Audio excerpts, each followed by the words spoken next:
Are back having a conversation. I'm Linda West, and we've got Dave Acton here with us. And Dave, today we're going to discuss money. Yeah, I'll tell you, the origins of money are pretty interesting. And, we start talking about the dollar collapse and all the things that we're looking at. It's something we need to know about. I think it helps protect us by understanding how it all works.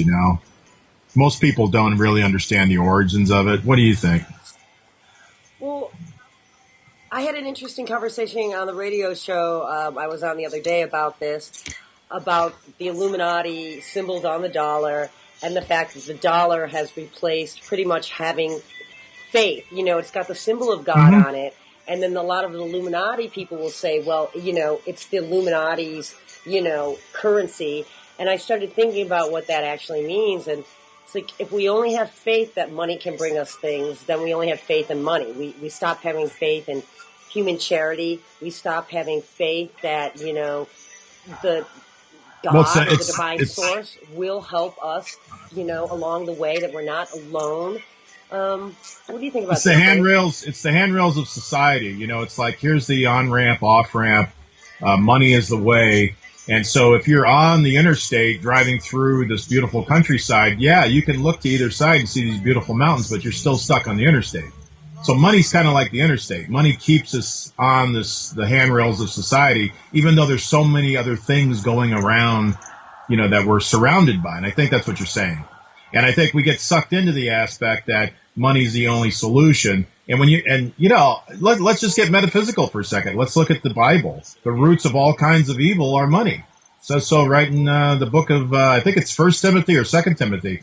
But the love of money is the roots of all kind of evil. So when you start looking at our society today with banks and the military and the petrodollar and the killing that's going on and all that, what does it all keep coming back to? It keeps coming back to the petrodollar and people that love it. They love the lifestyle it brings. And I think most of these people just aren't high frequency people. They know it. They can't attain that high frequency. So they're stuck at that low frequency. So they have to have power and money. And, money is the tools that gets them their power. Right, right. And, the other day I did a video, Dave, about the Illuminati. Wow, there's a lot of stuff going on. Honestly, oddly enough, I don't know. Like, I've gotten a weird idea lately that maybe people are actually recording me. I don't know. I'm getting weird feedback, and that's never happened before. But anyway, let's just move ahead. I did do a video about. Well, any government agency is going to want to see you, Linda. Come on. You're glowing, Who wouldn't? Yeah, ravishing. right. You're probably the biggest thing in Building 501 at the NSA right now. They probably, so who cares? So they're watching your show too. Big deal. Welcome, guys. Yeah, they're hoping I do something more interesting than like make coffee and talk to my friends. But we were having that conversation. There were a lot of people that got involved in it about Illuminati magic or New Age nonsense, or are we just talking about quantum physics? So, as you know, I wrote my book on the science of frequencies. Basically, it's based on the law of affinity, which later the secret usurped and called it the law of attraction, whatever. They're both the same thing. But what they are is based on quantum physics, not on some like airy-fairy hocus pocus. But what I want to get to is every time I've seen people, myself included, use basic quantum physics, the understanding of frequencies, to create things in our lives, they never come with money. Like, whatever it is I'm wishing for that I really need, people will often say, well, why don't you just get the lottery numbers? And I'm like, it's really not about that, because it's about the vibration of love, and people don't love money. They love what money can bring. So a lot of times I just want to say, I found the real secret is there must be some evil in money, because it seems like money is always getting away. Whereas if you just need something, very often it shows up on your plate. I don't know how many times I watch my Well, spiritual it's friends not just get not things to come to brag, them. but I remember that was about a month ago. I ran into this gentleman, and he was riding his bike, and he was going to ride his bike up to San Francisco, right from the foothills of L.A. And I just went and bought him a train ticket, and put him on a train. So that was an example of, and I'm not tooting my own horn, but it was the train ticket and getting home to see his family that he was interested in. And so, yeah, money can affect that. Money can bring some good things. But people need to understand that our country, George Washington, Ben Franklin, Thomas Jefferson, they were theists, Christian, believers in God. At the same time, they were Masons. So in a way, they kind of had the left hand and the right hand marriage. On the left hand, they said, let's bring in all this God and human rights and, the rights of being created in God's image and all that. But on the other hand, let's hedge our bets by bringing in a lot of Freemason and Masonic issues. So a lot of the buildings, a lot of the, like George Washington was inaugurated in his Masonic apron and all that kind of stuff. There were 33-degree Masons and all that. Why? I don't think they were necessarily evil intentions. I think they wanted to hedge their bets and use whatever they needed to get the country off to a good start. So you can make a real good case right off the bat that the founding fathers understood this, understood the idea of good intentions and frequency, and maybe mystery schools, if you want to call it secret knowledge of the mystery schools. They understood it. They embedded it into our forms of government. They embedded it in our government buildings. They embedded it into the way Washington, D.C. is laid out. Even the word Columbia, District of Columbia, has mystery school symbology. Symbology? I one time I said symbology and everyone, that's not a word. All right. You got it. It is. It's interesting because I know they group Freemasons, and I don't know enough about this, so, this is a conversation we can all have. They'll try and, link Freemasons with Illuminati, with Satanists, with New World Order, and I don't think we can necessarily do that because I'm just throwing that out there, but from what I've looked at with the Masons, they just understand basic mathematics and they're able to build on it. And you have to understand the geometry of the planet you're dealing with too. And the whole triangle thing, that goes down through a lot of spiritual systems, mind, body, spirit, Father, Son, and the Holy Ghost, and just three, the triangle, and well, you all see the this aspects bothers of geometry that appear in the third dimension that they used, because in life things don't manifest in your life if mind, body, spirit don't agree on that. I don't think people realize that how much we get in the way of getting what we want. Because I just want to put that out there because in my own private counseling, people come to me all the time.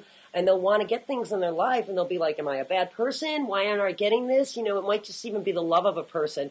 And I had this girl one time, and she was like, oh, I want to marry this guy in my office. He just, started working here. I want to marry him. You, help me, get him, how can I, bring this into my life? And I was like, well, first of all, when it has to do with people, there's free will. So you can never manipulate somebody else. You can influence them. You can definitely which, is questionable if that's like a good or bad thing. But basically people have free will. But I said to her, what I'm talking about in this circumstance is that I'm like, I don't really think all three parts of you, mind, body, and spirit, want to marry this man. You just met him. You don't know him. So your spirit might have this attachment. Your physical body might be, I find him attractive.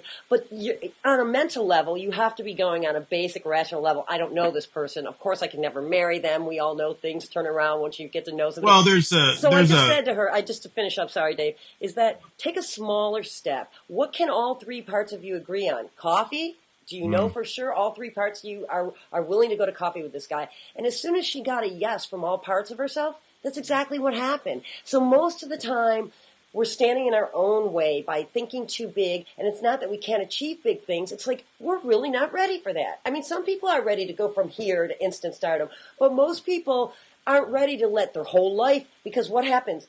Let's say you got that stardom, that instant stardom, right? What happens? Your whole life, as you know, crumbles away. And people aren't really comfortable with change. So it's a lot easier for most people and nicer for them too to go in steps, gradually move up and, Anyway, what do you got to say about that? Sorry, Dave. I think the three approach, body, mind, spirit, I think there's a lot to be said there. And I think that's what frustrates a lot of Christians when they start talking about, the founding fathers were Christians and they wanted this about Christian nations and all that. They were just as much as Freemasons as they were Christians. So I think understanding that they wanted the best, and when you start looking at the Masons, you really go back to Knights Templar. If you want to start this research, you got to look at Knights Templar. Their basic premise is there has to be a recommitment to the community, 10%, back into the community. There has to be this idea of sacrifice, taking vows of poverty, things of this nature, because all the original Knights Templar they were all of noble heritage. They were all noblemen that came into it and said, okay, you got to give everything up. So they kind of freed themselves of material possessions when they did that. Now, they all had to have their armor and their horses, obviously, and things like that. But, the more you clutch on to what you think is the perception, the imaginary perception, I think that's the important thing about money.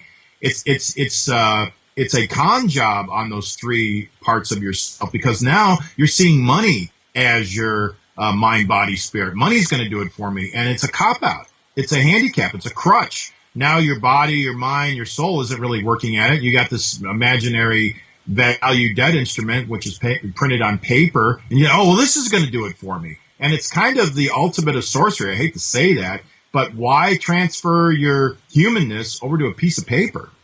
Yeah. Yeah, no, Dave, I'll go there with you. And how many hours of our life that we spend getting this paper, and how much greed and violence is done over getting the paper. Yet whenever you see people take serious vows of spirituality where they go and find themselves, one of the first things they do is have to let go of all their personal, possessions. And I think that the reason that is because then you can actually realize that God, or the divine source, or however you want to label the divinity that is 99.99% of all of us, you can see that it is a benevolent, loving source, and it will bring you the things that Jesus talked about in the Bible, or you hear that we have this loving and abundant universe that you can just kind of dip your gourd into in the well. And once you let go of depending on money, you can actually see that working. You can see that work. It's like when you turn off the TV and you go into the woods, you can understand life in a different way because you're picking up things that you never experienced before, because you get clouded. And I'm trying to say money clouds your view of God and divine spirit. And money can also be used for nefarious purposes, because if you look at the emasculation of the black race by the Johnson administration in the 60s, it was like, let's get the man out of the house and we'll reward women for having lots of kids without a man around. And we'll